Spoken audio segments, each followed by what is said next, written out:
사회개혁을 통한 사회상태가 되는 거야. 그쪽으로 이제 넘어가는 거지. 자, 그럼 그렇고 지금 나를 보자. 나는 프로이트죠. 심리학적, 좀 더 엄밀히 말하면 정신분석학적 연구는 인간성의 가장 깊은 본질은 원초적 성격을 지닌 본능적 충동으로 이루어져 있다는 것이다. 자, 여기서 인간성이 뭘로 되어 있다? 원초적인 본능으로 되어 있다. 지금 이렇게 얘기하고 있죠. 인간이 가진 원초적 본능 충동, 이걸로 이루어집니다. 자, 여기서 한번 보자. 인간이 가진 충동은 모두 비슷하며 그 목적은 기본적 욕구를 충족시키는 것이다. 이것은 기본적으로 뭐다? 인간이 가진 기본적 욕구 충족. 욕구를 충족하니까 어떤 속성이 있겠어? 얘는 당연히 성격이 이기적이지. 욕구 충족, 그러니까 자기 욕구를 충족하죠. 그지? 이기적인 특징이 있는 거지. 기본적 욕구를 충족시키는 거다. 이 충동 자체는 이것은 선도 아니고 악도 아니다. 자, 충동이 인간 공동체의 욕구 및 요구와 어떤 관계를 갖고 있느냐에 따라 우리는 충동과 그 발현을 선과 악으로 구분한다. 이 선악에 대한 규정은 뭐에 따른다? 선악에 대한 규정은 뭘로? 공동체적으로. 우리 공동체에서 요구하는 상태와 관련해서 규정이 되는 거예요. 그지? 원초적인 상황에서는 뭐 선과 악을 구별할 수는 없는 거예요. 자, 그런데 그 가운데 대표적인 것으로 이기적인 충동과 잔인한 충동. 이제 이기적 충동. 주로 여기서는 이기적 충동을 다루고 있지. 이기적인 충동. 자, 이런 것을 우리가 악이라고 비난하는 충동은 이것을 이제 공동체적으로 뭐라고 한다? 이걸 악이라고 얘기를 하고 있습니다. 자, 이 모두 이런 원초적 성격을 갖고 있다는 점을 마땅히 인정해야 한다. 악한 본능을 변화시키는 것은, 근데 저기 효은이 오늘 다르네. 다르다 뭐 효은이가. 그지? 이거 찍어서 그런가 봐. 말을 안 해, 말을. 그지? 그치, 그래서 그러지. 저만 보는 게 아니에요. 누군지 모를 거예요. 그치? 이름을 바꿔서 불러야겠다. 자, 봅시다. 악한 본능을 변화시키는 것은 같은 방향으로 작용하는 두 가지 요인. 자, 이게 왜 여기다가 따옴표를 외쳤어? 작은 따옴표를. 공동체에서 규정한 것이기 때문에 그런 거야. 악이 원래 원초적으로 악이다 이렇게 규정을 못하고 공동체적으로 악하다고 규정하는 것들. 그래서 이제 따옴표를 친 거야, 거기다는. 자, 악한 본능을 변화시키는 것은 같은 방향으로 작용하는 두 가지 요인. 자, 일단은 저 이기적이 되지만 어쨌든 악한 본능이 있고 이것을 바꾼대. 같은 방향으로 악한 본능을 변화시키니까 이걸 뭐 하겠어요?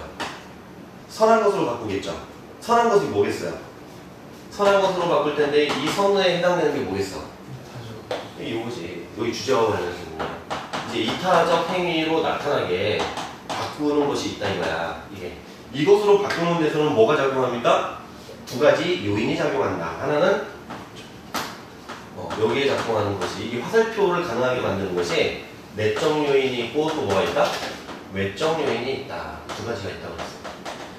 자, 이렇게 선생님처럼 이런 식으로 지심을 이루라고 이 관계가 어떻게 나타나는 건지 여기서는 이분법적인 구도로 이렇게 나타났고 여기서는 요 메커니즘 이제 설명하느라고 나오는 거죠. 자, 그랬을 때 내적 요인과 외적 요인이다. 내적 요인은 에로티시즘, 가장 넓은 의미로 해석하면 사랑에 대한 욕망, 사랑을 요망한 거야. 그리고 외적 요인은 가장 넓은 의미로 해석하면 사랑에 대한 욕망이 악한 이기적인 본능에 행사하는 영향력이다. 에로틱한 요소가 섞여들면 이기적 본능은 사회적인 본능으로 바뀐다. 이 선으로 사회적 본능으로 바뀐대요. 자, 근데 우리는 남에게 사랑받는 것을 커다란 이익으로 평가하는 법을 배우고 이게 뭐야? 사랑을 내가 타인으로부터 사랑받는 게 이익으로 평가하는 거지? 나에게 이익이 된다 이렇게 생각을 하는 거죠. 사랑받기 위해서라면 다른 이익은 기꺼이 희생하는 이게 이타적인 행위죠. 자기의 이익을 희생하고 타인을 돕는 거. 그지? 그렇게 좋다고 생각하게 된다. 외적 요인은 가정교육에 행사하는 강박이다. 외적 요인 이것은 가정교육과 관련된 거야. 그런데 가정교육은 문화적 환경의 요구를 나타내며 성장되는 그 환경의 직접적인 압력이 계속해서 외적 요인을 이룬다. 뭐가 된다? 나중에 이제 문화적인 환경도 일어나는 가정교육의 효과를 내게 된다. 문화적 환경도. 자, 이게 무슨 얘기냐? 자, 내적 요인이 작동해서 사랑에 대한 욕망이 생기게 된다. 대표적인 게 뭐야? 어린애들이죠. 금방 알 수 있는 게 어린애들 뭐 받고 싶어 해? 어른들이나 부모님한테 인정을 받고 싶어 하죠. 그지?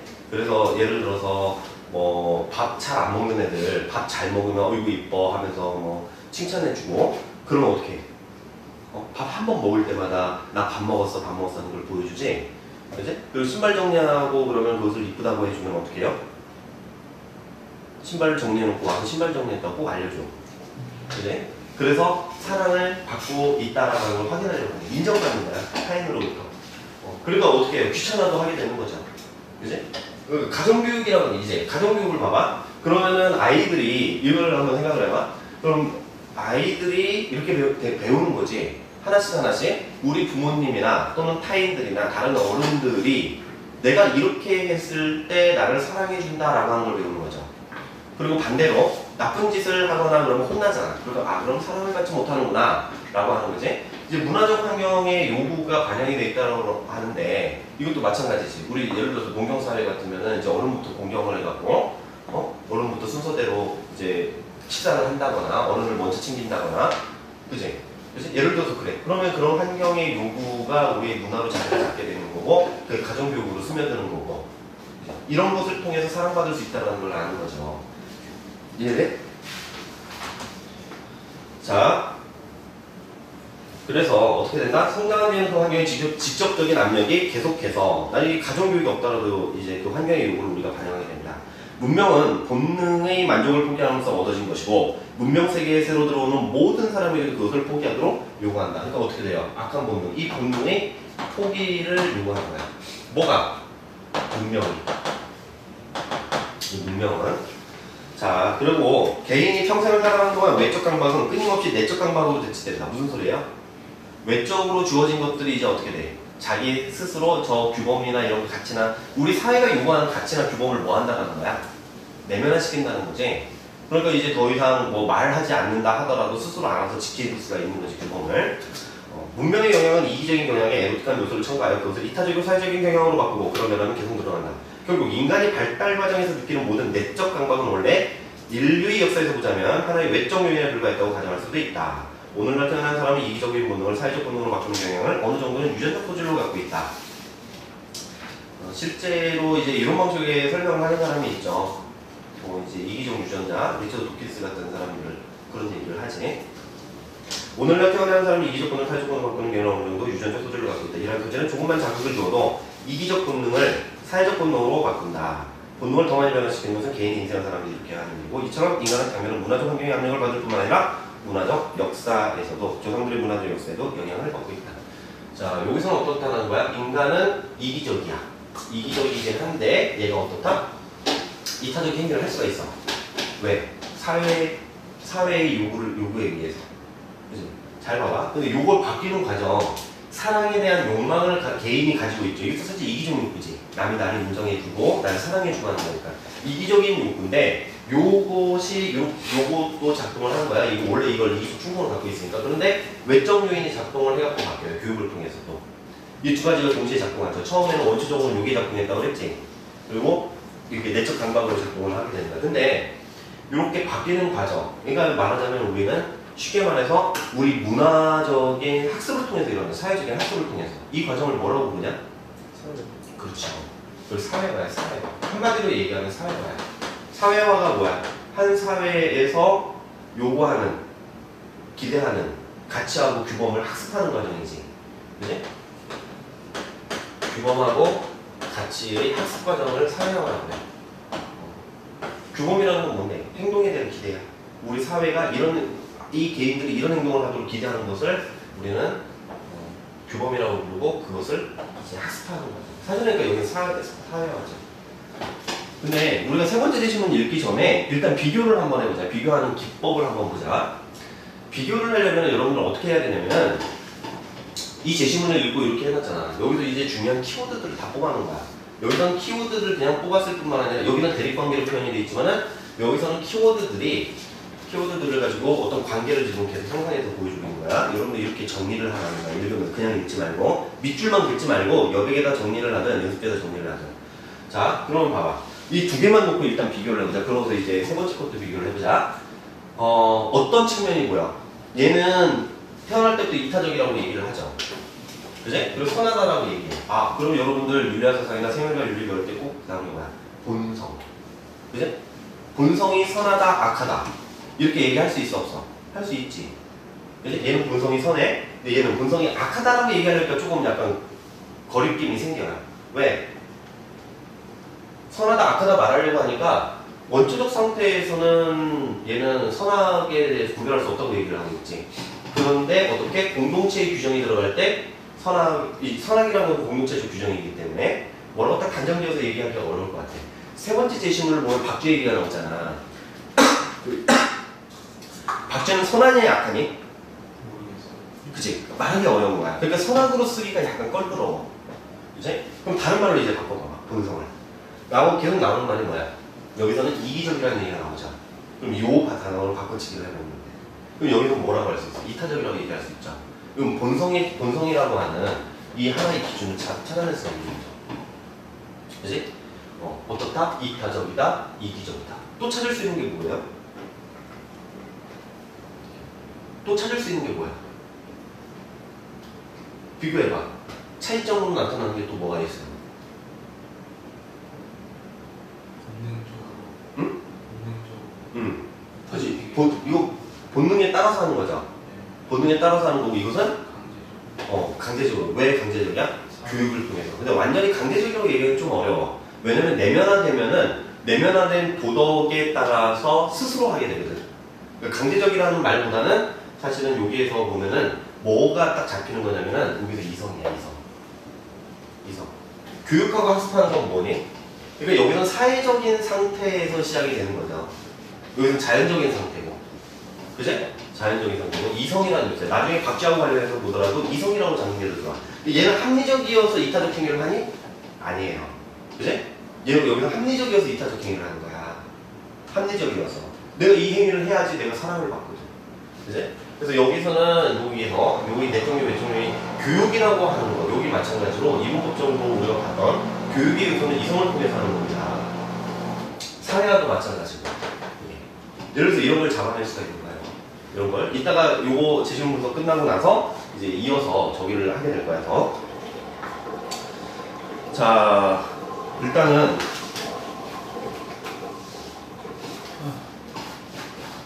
제시문 분석 하나 더 하고 시작. 제시문 다를 보자. 다는 훨씬 더 간단하죠. 여기서는 이제 흡혈박쥐 얘기가 나오지.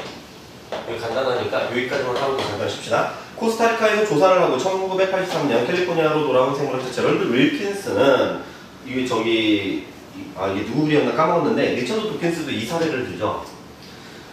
자, 조금은 섬뜩한 얘기를 보고 했다. 그 코스타리카에서 영노 흡혈박쥐는 낮에 고목에 매달려 있다가 밤이 되면 짐승들을 찾아가 몰래 살갗에 작은 절개창을 내고 조용히 피를 빨아먹는다. 그러나 마땅한 대상을 찾지 못하거나 찾았다 해도 상대에게 듣고도 피를 빨지 못하는 경우가 있기 때문에 배를 자주 고르는 불안정한 생활을 한다. 노련한 박쥐는 열흘의 하루꼴로 이러한 불행을 겪지만 어리고 미숙한 박쥐는 보다 자주 굶게 된다. 박쥐는 60시간 동안 피를 먹지 못하면 아사위기에 처하게 됩니다.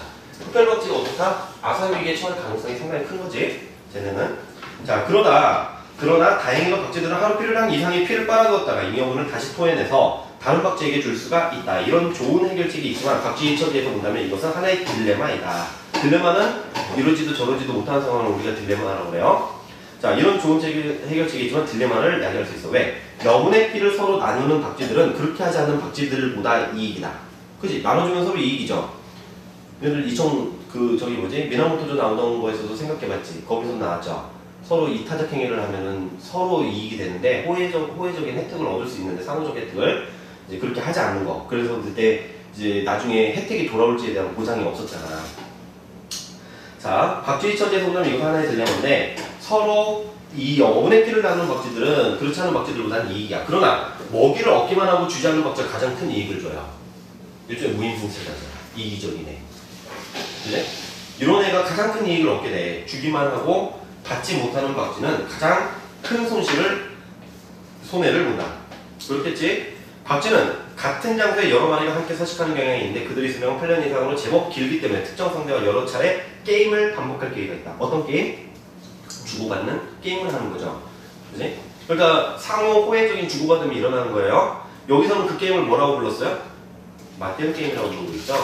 통계적으로 볼 때 한 장소에 사는 박쥐들이 가까운 친족은 아니기 때문에 이들의 아량을 친족계로 설명할 수는 없어. 그러니까 주는 이타적 행위를 갖고 있고 그게 나눠주는 이제 관용과 아량이 있을 텐데 그게 친족에 대한 사랑 때문에 그런 건 아니야. 윌킨스는 박쥐들이 맞대응 게임을 하는 것이라고 봤어요. 맞대응 게임. 어떻게 하는 거예요? 상대방이 하는 거에 맞서서 대응해 주는 거죠. 그들이 하는 대로. 과거에 피를 제공한 박쥐는 그 상대로부터 피를 보답받고 남은 피를 주지 않은 박쥐는 다음에 피를 얻지 못한다. 맞대응 게임. 그러니까 이타적 행위를 했던 애한테는 나도 이타적 행위를 해주고 나에게 이타적 행위를 하지 않은 애한테는 나도 이타적 행위를 하지 않는 걸 말하는 거지. 별로 어렵지 않죠? 남은 피를 주지 않는 박쥐는 남은 피를 얻지 못한다. 박쥐들은 이 규칙을 성실하게 준수하는 것으로 보이는데 서로 털을 손질해주는 행위는 아마도 이 규칙을 강제 이행하기 위한 것으로 짐작됩니다. 그들은 서로에게 털을 손질해줄 때 피를 저장하는 위가 있는 부위에 특별히 주의를 기울입니다. 어떻게? 그 때문이라도 포식으로 블록해진 배를 다른 박쥐에 들키지 않는다는 것은 어려운 일이에요. 그러니까 털을 골라주는 척하면서 배를 만져보면 어떻습니까? 블록하면 먹었는데 이 녀석이 나한테 주지 않네? 그럼 넌 다음부터는 안 줘. 이렇게 되는 거지. 왜 서로가 아는 거야. 그 규칙, 이 맞대응 게임이라고 하는 이 규칙을 준수시킬 수 있는 기제가 있는 거죠. 자, 한번 봐봐. 지금 사실 이제 여기서 보면은 박쥐는 이기적이야. 일단 아까 봤을 때 악하다 선하다라는 규정으로는 말할 수 없지. 이기적이야, 이타적이야. 본성이. 이기적이지. 왜 도와줘? 이타적이라고 한다면 박쥐가 이타적이라고 한다면은 나에게 피를 주지 않은 애한테도 내가 도움을 줬어야 되는 거 아니야? 그쵸. 그지? 근데 얘가 피를 주는 이유는 뭐야? 내가 살려. 내가 자기가 살려고 그런 거야. 자기가 나중에. 그러니까 지금 당장은 내가 더 여유가 있을 때 나눠주고 내가 여유가 없고 아사위기에 처할 것을 대비해서 어떻게 한다? 돌려 받는 거죠. 그지? 그러니까 얘네들은 최초의 상태에서 본성으로 보면 얘네들은 이기적이야. 이기적인데 이게 바뀌어. 어떻게 바뀌어요? 이타적인 행위로 나타나는 거야. 이타적 행위로. 그치? 뭐 때문에 나타나요, 이게? 이것을 보장해주는 게 뭐예요? 맞대응 게임이에요. 맞대응 게임. 이해돼? 그래서 이타적인 것으로 바뀌어. 그러면 얘는 이성이 작동하고 있어, 안 하고 있어? 하고 있어. 이성이 계산하는 거죠. 그치? 자, 여기에서는 사실은 아까 딜레마에 빠졌을 때 주기만 하고 받지를 못하는 애들은 손해를 보고 받기만 하고 주지 않는 애는 가장 큰 이익을 보잖아. 그러니까 이것을 어떻게 해야 할까 하는데 여기서 힌트가 뭐냐면 이게 반복 게임이 되는 거야, 오랫동안. 그래서 얘네들이 이제 8년 동안 살면서 이 게임을 여러 번 반복하게 되는 거죠. 그렇게 되면은 이걸 준수하게 되는 거죠. 또 이 규칙을 이 박쥐들이 잘 준수하게 하려고 뭐 하는가? 배를 만드죠. 이런 기제가 있는 거야. 자, 일단 제시문 여기서 보면 그러니까 여기서 합리적이니까 이성이 작동하겠어, 안 하겠어? 작동하고 있죠. 그치? 그럼 뭐 이성과 이타적 행위의 관계를 봐봐. 이성이 작동하면 어때요? 이타적 행위가 잘 이루어지지가 않는다. 자, 여기서 이성이 작동하면은 잘 이루어져 안 이루어져? 잘 이루어지는 거예요. 여기서는 잘 이루어지죠. 그치? 이제 이런 방식으로 해서 찾는 거야. 조금 있다가 다시 기준을 한번 잡아보고 1번을 풀어보도록 하자.